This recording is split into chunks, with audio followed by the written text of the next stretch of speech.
What if I told you that the greatest rally driver of all time released a game that people forgot existed? What if I told you it was made by a developer who had just finished making the WRC games? And what if I told you it had more features on release than its biggest rival? That's the story of Sébastien Loeb Rally Evo, or SLRE. Released by Milestone in 2016, it currently has a 30-day average player count of 5. Not 500, which would put it at the same level as Dirt Rally 2.0. Not 55, which would put it near WRC 9 or 10 or Generations. 5. The same amount as WRC 4, or Race 07, which I previously did a video about. But why is that? In this video I'm going to explore what the game has to offer, how it performs today, and take a look at why this game, that has the ingredients to be one of the best on the market, ended up being cast to the wayside. SLRE has a lot to it, which makes the fact that it's seemingly forgotten all the more of a shame. Across Rally, Rallycross and Hill Climb, it has so much variety of content on offer to gamers. In terms of game modes, the career mode has you starting off with junior level and historic cars, before stepping up through championships to the modern WRC machines. This game at the time featured all of the WRC machines active at the end of the first generation of 1.6 litre World Rally cars.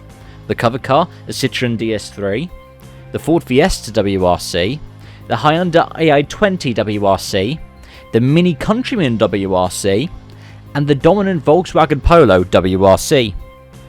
It also has a time trial mode, a championship mode, and the Loeb experience, which we'll get into in a bit.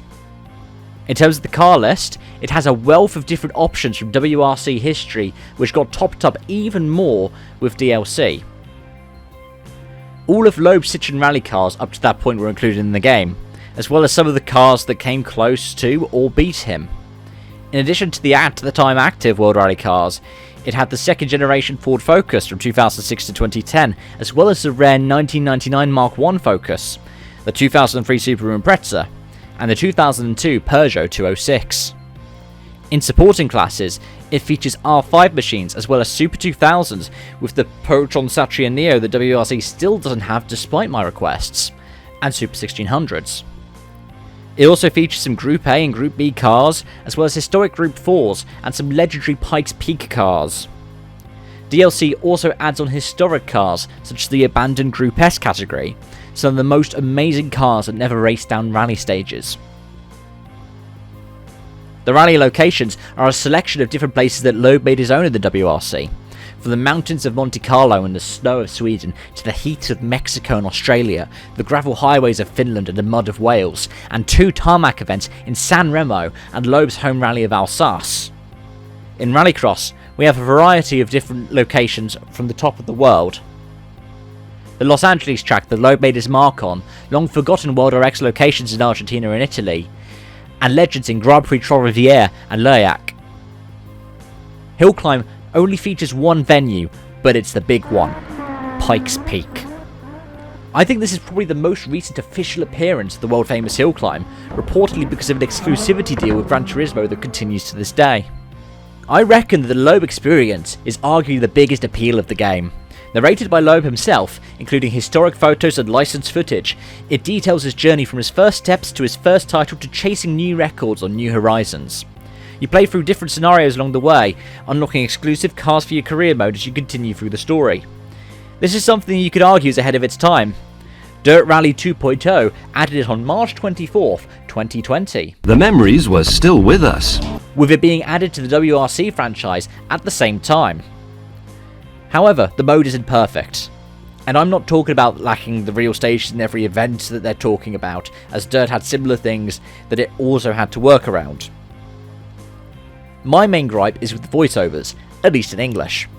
Whilst they have a good voice actor who did the translations for Loeb, the Go to the WRC can actually speak English really well. I do understand why they did it, as it would be easier in terms of workload to make it the whole package more efficient in terms of storage to just have a separate voiceover coded in for all supported languages rather than record a second video just to support another language. However, given that this is the kind of game that in part is designed for a rallying nerd and English is more widely spoken than French. Would it not have been worth getting the Rally Legend to record a second set of narrations in English? Compare, for example, the intro video for the game. Does it not send chills to hear the French language intro, even if you don't speak French, compared to the English language version? Peu importe le nombre de courses gagnées, le nombre de concurrents battus, la détermination reste la même. It doesn't matter how many races you've won, how many rivals you've beaten, your determination remains the same. Anyways, I'm nitpicking. Let's have a look at another section. In one word, alright. In three, kind of alright. I tried this out, the Fanatec CSLDD that I've been running for the past 2.5 years. At first it wouldn't work, I had to install a mod to get this to work, but even then it wasn't perfect. I'm sure I could get it to work okay if I spent more time on it, but in the time I spent rediscovering this game I found the steering wheel would often be slow to react, and the game wouldn't detect gear shifts, so I had to resort to an automatic gearbox. Graphically, the best way to describe it compared to its rivals at the time is like comparing EA Sports WRC to Dirt Rally 2.0. There are some bits that are good, but there are other issues with textures and reflections that make it feel slightly less realistic. On launch, it was horribly unoptimized for PC. It's not perfect now, with most of the updates that allow it to run better being the advancements in computers rather than regular patches. Some patches did make the game run better, but when I first got it compared it to Dirt Rally, and found that it ran much worse than Cody's title. That's because SLRE was designed with a wider console launch in mind, whereas Dirt Rally was first released on PC before being designed for consoles afterwards. Overall, it's still a fun game.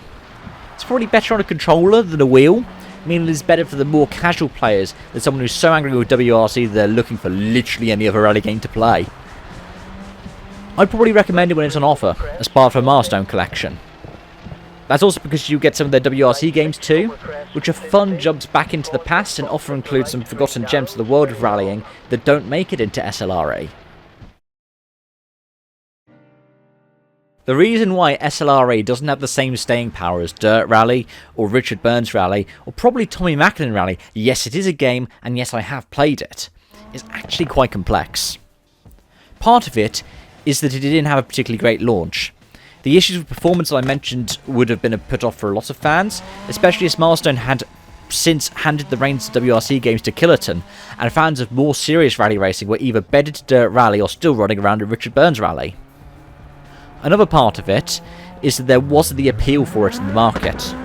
You can see this a year later with Dirt 4, which still gets around 50 players as a 30-day average, but is still about half of that which the original Dirt Rally gets today. The last part of it is probably timing. SLRE's release date was January 29, 2016. This was less than 2 months after Dirt Rally got its full release on PC, and only a couple of months before it would be released on consoles too. Whilst SLRE did more, with more cars and more locations to race them in, Dirt Rally did it better. It had the World RX license, even though it had less tracks and less World RX locations than SLRE. And its renditions of On Employer, Sweet Lamb, and the College League were far more realistic and immersive than SLRE. Whilst SLRE had the breadth of content, it didn't have the same depth as its main rivals. In conclusion, Sébastien Loeb Rally Evo is a game that feels like a great idea, which had fantastic potential, but didn't live up to the hype. Because of how it released, and when it released, people that remember the game think of it as the Dirt Rally clone. But, as I've explored in this video, this game went above and beyond what was in the original Dirt Rally in terms of content, and you can argue also held up compared to the launch version of Dirt Rally 2.0. The problem is that it was designed to be for the same kind of players that played Milestone's WRC games. And, whilst that would have been a good market to capitalise on, it's not like the WRC games stopped because Milestone stopped making them. Even though WRC 5, Killerton's first effort, had all kinds of different issues and bugs early on that I still remember as someone who both played it and streamed it at the time, those who wanted a WRC game were more likely to buy the WRC game than the game that people used to make WRC had made. And that's the story, and my thoughts and feelings about Sébastien Loeb Rally Evo. Thank you so much for watching and for joining. I hope that you enjoyed it. You can check out my retrospectives on other games such as Race 07 or my content about EA Sports WRC throughout my channel. I'll link some of them in the description section down below. If you did get a kick out of this, please hit the like button. It really helps boost this video. And if you want to stick around, I do some sim racing content in addition to covering motorsport with a video out every single day. So you can hit the subscribe icon and you can hit the bell if you want to see what I'm talking about in the world of rallying, in the world of circuit racing, open wheel tank tops to stock cars. And I'll be back soon for more. Thanks for watching. Bye for now.